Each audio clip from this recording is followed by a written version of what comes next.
메르스, 이번에는 크게 번지지 않고 잘 관리된 것 같습니다. 그러나 메르스가 언제 또 다시 우리를 엄습할지 모르는 공포에서 벗어나지 못하고 있는 것도 현실입니다. 3년 전부터 우리 사회에 갑자기 들이닥친 메르스 공포. 그러나 이 메르스도 그 정체를 좀 더 잘 파악하고 미리미리 대처한다면 그 메르스 공포로부터도 우리가 벗어날 수 있지 않을까 여겨집니다. 오늘 이 시간에는 메르스 전문가를 찾아와서 이 문제를 알아보고자 합니다.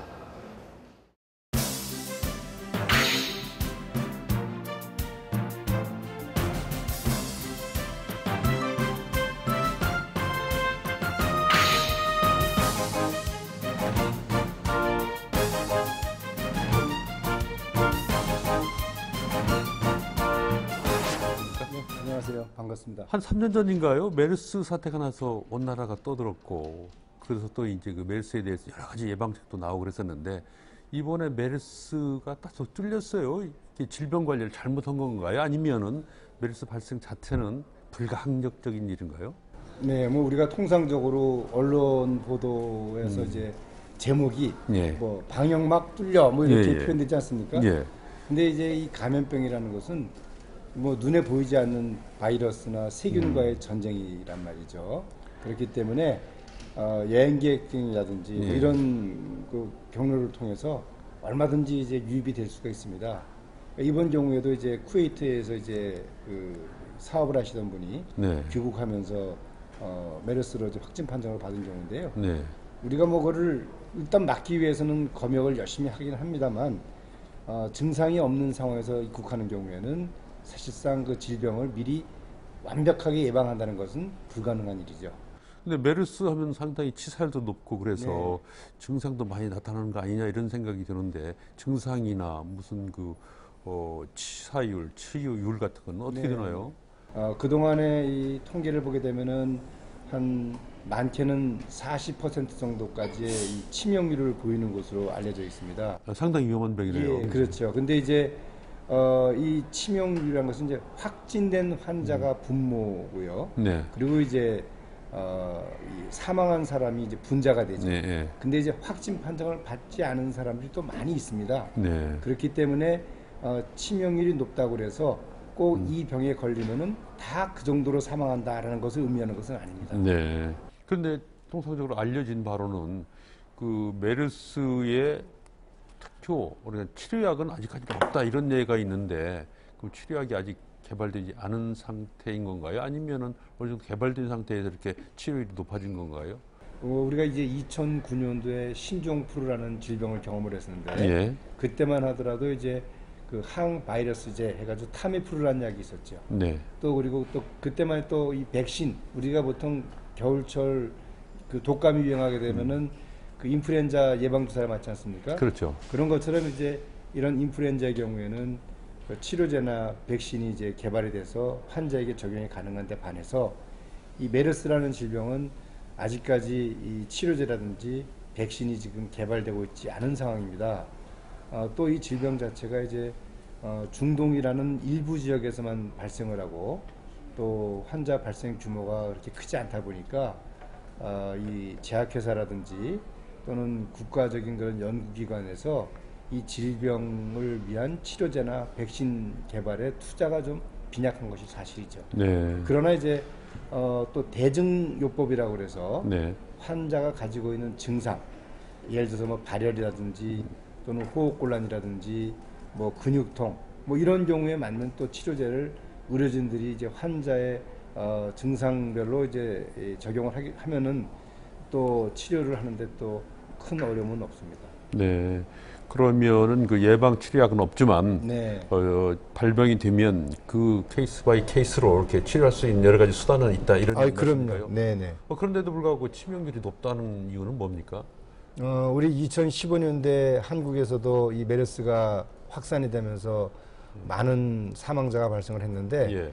그 당시에 이 발병 패턴을 보게 되면은 이 환자가 주로 의료기관에서 또 그것도 이제 중증 질환으로 있는 상태에서 감염이 됐습니다. 예. 예를 들어서 삼성병원의 경우에도 소위 말하는 슈퍼 전파자 14번 환자가 응급실에 있으면서 그 주위에 있는 환자들한테 다 이 질병을 감염을 시켰거든요. 근데 그 응급실에 있는 사람들 자체가 다 기저질환이 있는 그런 환자들이죠. 그러니까 면역력이 약한 사람들. 그렇죠. 그래서 뭐 당뇨병이라든지 예. 또는 호흡질환이라든지 암이라든지 네. 이런 평소에 이제 기저질환이 있는 사람들에게 이 질병이 걸렸고 또 그런 과정에서 증상이 심해져서 사망까지 이르는 것이고요. 네. 또 그렇지 않고 건강한 사람들의 경우에는 사실상 이 질병에 잘 걸리질 않습니다. 아, 그리고 면역력이 또 있으면 이겨낸다 이거죠. 그리고 또 이 질병 자체가 그동안의 발병 양상을 보게 되면은 이 우리가 소위 말하는 이제 그 이 지역 사회, 뭐 야외 활동을 한다든지 예.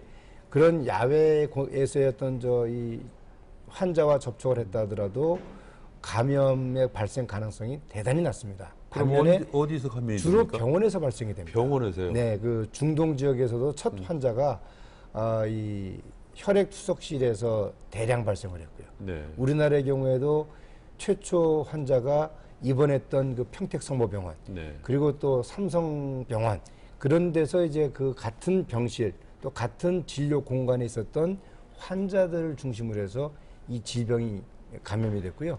그리고 또 환자가 증상이 아주 심했을 때 기침이 심하고 네. 그래서 이제 이 재채기라든지 그런 그 이 행위를 통해서 접촉자들에게 많은 바이러스를 노출시켰을 경우에 네. 그럴 경우에 이제 쉽게 감염이 된다고 보시면 되겠습니다. 그 밀폐된 공간에 그 감염 환자가 들어가면 네. 다른 사람한테 이제 감염될 확률이 높다 이런 그렇죠. 얘기죠. 그리고 또 바이러스 자체의 농도가 상당히 이제 그 높아지기 때문에 네. 야외에서보다는 훨씬 더 이 질병에 감염되기가 쉬운 환경이라고 보면 되시겠습니다. 네. 원천적으로 이 중동에서 이런 그 메르스에 그 걸린 사람이 안 들어오면 되겠지만 그럴 수 없는 게 현실 아닙니까? 네, 그렇죠. 중동 여행을 안 할 수도 없는 것이고. 네, 네.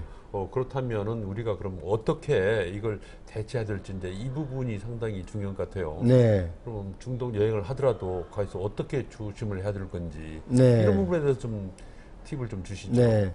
이제 이 질병은 이제 중동 지역에서만 지금 발생하고 있는 질병이죠. 예. 그렇기 때문에 중동을 이제 그 방문하는 경우에는 일차적으로 이 질병을 그 이 매개시키는 그 이 가축 예. 주로 이제 낙타로 알려져 있죠. 그래서 낙타와의 접촉을 피하는 것이 제일 좋고요.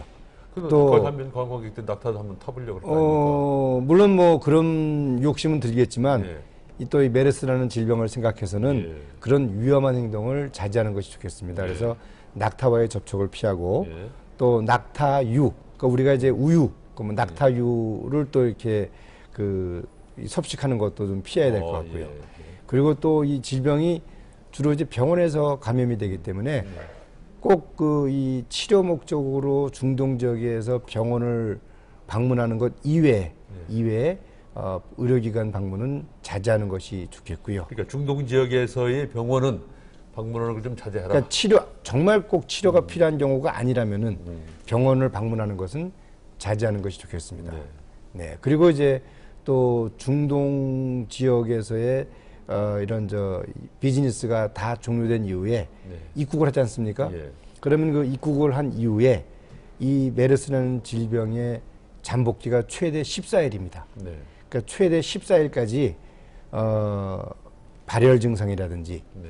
기침 증상, 뭐 호흡곤란 이런 증상들이 발생이 되면은 바로 병원에 가기보다는 네. 먼저 질병관리본부 그 1339에서 이제 이 메르스 신고를 받고 있습니다. 그래서 1339 또는 그 거주 지역의 보건소에 신고를 해서 그 이 보건 당국으로부터 자세한 안내를 받은 후에 그리고 이제 거기에 맞는 행동을 하는 것이 대단히 중요합니다.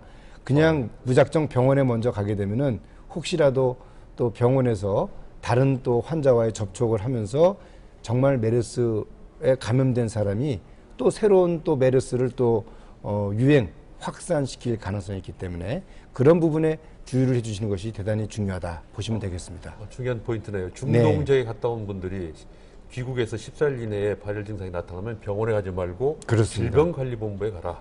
그러니까 전화로 신고를 해라. 네. 절대로 독자적으로 행동을 하면 안 되고요. 네. 전화로 이제 신고를 해서 그 보건당국에서 이제 안내하는 대로 행동을 하셔야 됩니다. 그리고 또 기침 예절 우리가 뭐 기침이라는 것이 뭐 갑자기 나오는데요.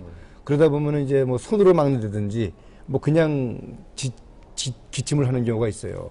근데 그런 경우에 손수건이나 휴지로 막는 것이 중요하고요. 만약에 그런 것이 없으면은 옷 소매, 그렇죠. 옷 소매를 이렇게 재치기를 네. 하게 되면은 네. 소위 말하는 침방울이 네. 주위에 있는 다른 사람들한테 전파되는 것을 최소화할 수가 있습니다. 네. 한마디로 요약하면 메르스에 걸리지 않기 위해서는 중독이 간다 하더라도 가급적이면 그 낙타 같은 것에 접촉을 피하고 네. 또 그다음에 거기서 청결을 항상 유지하면서 손도 그렇습니다. 깨끗이 씻고 네. 그다음에 특히 병원 같은데 특별히라면 안 가는 게 좋겠고. 그렇죠. 네. 그리고 만약에 또 이제 그냥 들어왔을 경우에 가장 중요한 게 다른 사람한테 전파 안 시키려면 네, 기침할 때 항상 그렇죠. 소매, 옷 소매를 이렇게. 다른 사람 네. 전파되지 않게. 네네. 그러면 메르스 공포로부터 우리가 어느 정도 벗어날 수 벗어날 있다. 수 있다. 네네. 알면은 뭐 다 제쳐올 수 있지 않나. 네. 이렇게 얘기했군요. 예. 그렇습니다. 오늘 말씀 여러 가지로 고맙습니다. 네, 감사합니다. 네.